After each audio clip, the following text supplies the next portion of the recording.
వెన్నెలమ్మ దీపాన్ని ఆర్పమన్నది,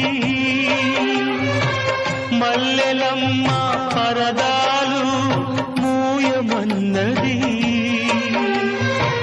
ధూపమేమో మత్తుగా తిరుగుతున్నది, దీపమేమో విరగబడి నవ్వుతున్నది.